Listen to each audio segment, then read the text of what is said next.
नमस्ते। यहाँ हम बड़े और मुश्किल विचारों को एकदम आसान भाषा में समझने की कोशिश करते हैं। तो आज बात करते हैं एक ऐसे आध्यात्मिक गुरु की जिनके विचारों ने पूरी दुनिया में कह सकते हैं एक हलचल सी मचा दी थी। ओशो। हाँ, एक बात पहले ही साफ कर दें, हम यहाँ उनके जीवन से जुड़े विवादों पर नहीं जाएंगे। हमारा ध्यान सिर्फ और सिर्फ उनकी शिक्षाओं और उनके मूल दर्शन पर रहेगा। तो चलिए शुरुआत करते हैं ओशो के सबसे कह सकते हैं सबसे रैडिकल दावे के साथ। ये वो बयान है जो असल में उनके पूरे दर्शन की एक तरह से नींव है।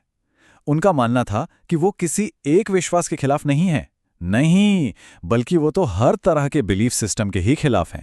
मतलब वो ये नहीं कह रहे थे कि मेरी बात मानो या कोई नया बिलीफ सिस्टम अपना लो, नहीं। उनका काम था डीप्रोग्रामिंग। समाज, धर्म, परिवार, इन सब ने हमारे ऊपर जो कंडीशनिंग थोप दी है ना, उसे जड़ से उखाड़ फेंकना।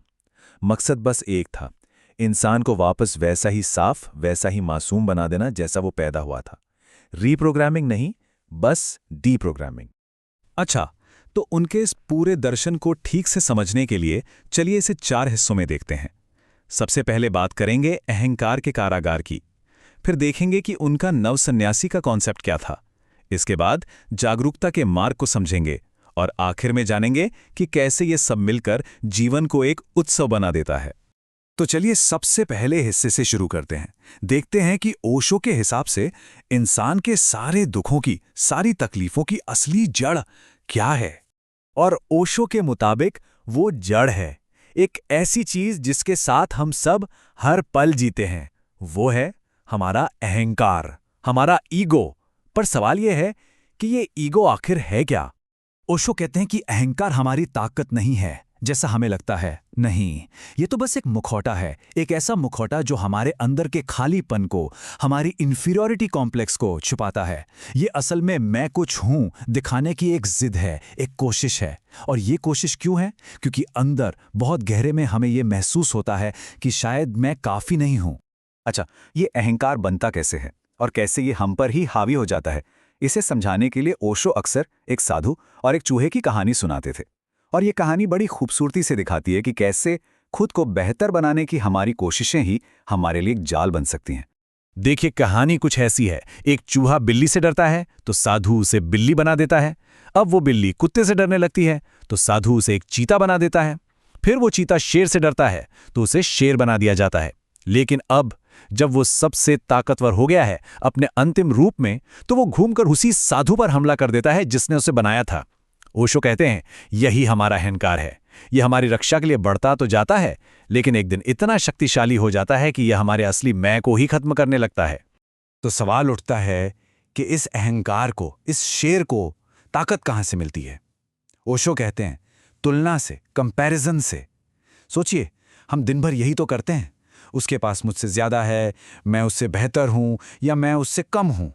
ये जो लगातार दूसरों से खुद को तौलने की आदत है ना, यही अहंकार का असली भोजन है। इसी से वो जिंदा रहता है। ठीक है, तो अगर समस्या अहंकार और समाज की कंडीशनिंग है, तो फिर इसका हल क्या है? चलिए अब ओशो के समाधान पर आते हैं। और ये उनके सबसे क्रांतिकारी विचारों में से एक है। ये कॉन्सेप्ट है नवसन्यासी का।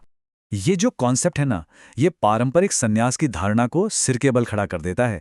देखिए, पारंपरिक सन्यासी क्या कहता है? संसार का त्याग करो, परिवार और रिश्ते छोड़ दो, एक तपस्वी का जीवन जियो। लेकिन ओशो का नव सन्यासी ठीक इसका उल्टा है। वो कहता है संसार में रहो, परिवार और प्रेम को अपनाओ, जीवन को त्यागो मत, बल्कि उसका आनंद लो, उसे एक उत्सव की तरह जियो।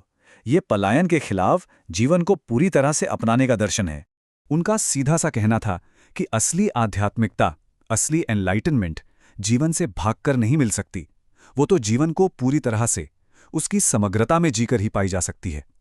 तो फिर शादी, काम, पैसा, रिश्ते, ये सब स्पिरिचुअलिटी के रास्ते में बाधाएं नहीं हैं, बल्कि ओशो के लिए यही तो असली मैदान है जहां होशपूर्वक, अवेयरनेस के साथ जीने का मौका मिलता है।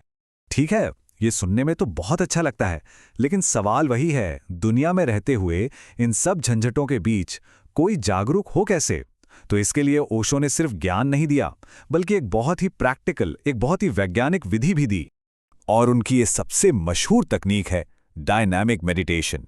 ये कोई पारंपरिक ध्यान की विधि नहीं है, इसे खास तौर पर आज के मॉडर्न इंसान के लिए डिजाइन किया गया है। ओशो का मानना था कि आज का इंसान सीधा शांत होकर बैठ ही नहीं सकता।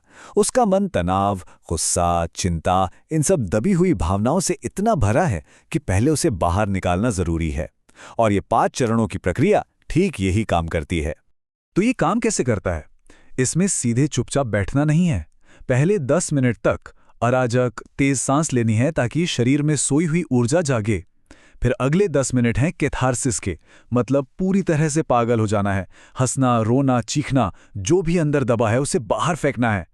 इसके बाद 10 मिनट तक हाथ ऊपर उठाकर हु मंत्र के साथ कूदना है ताकि ऊर्जा ऊपर की ओर उठे। और जब ये सारा इमोशनल बैगेज निकल जाता है, तब आता है चौथा चरण, 15 मिनट की गहरी अब्सोल्यूट शांति।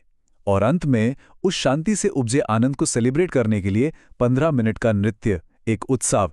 तो ठीक है, अहंकार को समझ लिया, दुनिया में रहकर नव सन्यासी की तरह जीने का तय किया और डायनामिक मेडिटेशन से जागरूकता को भी साधा। लेकिन इन सबसे होता क्या है? इस रास्ते पर चलने का अंतिम परिणाम क्या है? अब आते हैं ओशो के दर्शन के आखिरी और सबसे खूबसूरत हिस्से पर। और वो परिणाम है जीवन का एक उत्सव बन जाना। ओशो कहते हैं, प्रेम ही प्रार्थना है। ये सुनने में बहुत छोटा सा वाक्य लगता है, लेकिन इसका मतलब बहुत गहरा है। इसका मतलब है कि प्रार्थना के लिए किसी मंदिर या भगवान की जरूरत नहीं है। जब आप किसी इंसान से, किसी काम से या प्रकृति से गहरे प्रेम में होते हैं, वही पल प्रार्थना का पल है। दिव्यता कहीं बाहर नहीं, बल्कि जीवन के गहरे अनुभवों में ही है। हाँ, ये बात सही है कि ओशो किसी भी तरह के नियम या सिद्धांत के खिलाफ थे। वो कोई कमांडमेंट्स नहीं देना चाहते थे, लेकिन उनकी हजारों बातों से कुछ सूत्र निकलते हैं जो एक जागरूक जीवन का नक्शा दिखाते हैं। जैसे कि जीवन ही एकमात्र ईश्वर है और कुछ नहीं। आपका अपना आंतरिक सत्य, आपकी अपनी चेतना ही एकमात्र अथॉरिटी है। अतीत और भविष्य की चिंता छोड़ो और पूरी तीव्रता से यहां और अभी में जियो। कुछ खोजो मत, बस हो जाओ। Be, don't become. और हर पल मरो ताकि अगले ही पल तुम नए सिरे से पैदा हो सको। और इस सब का अंतिम मकसद क्या है? मकसद है इतनी जागरूकता, इतने होश के साथ जीना कि मौत भी एक डरावनी चीज न लगे। जो इंसान हर पल को पूरी तरह से जीता है, उसके लिए मौत कोई त्रासदी नहीं है, वो तो जीवन का ही हिस्सा है। एक और घटना, एक और अनुभव, जिसे वैसे ही साक्षी भाव से देखा और मनाया जा सकता है जैसे जन्म को मनाया जाता है। और ये सब कुछ हमें एक आखिरी और सबसे गहरे सवाल पे लाकर छोड़ देता है। एक ऐसा सवाल जो खुद ओशो के अपने अस्तित्व पर भी एक सवालिया निशान लगाता है कि अगर सारा सच हमारे अंदर ही है, अगर असली अथॉरिटी हमारी अपनी चेतना है, तो फिर किसी गुरु की भूमिका क्या है? हमें किसी गुरु की जरूरत ही क्यों है?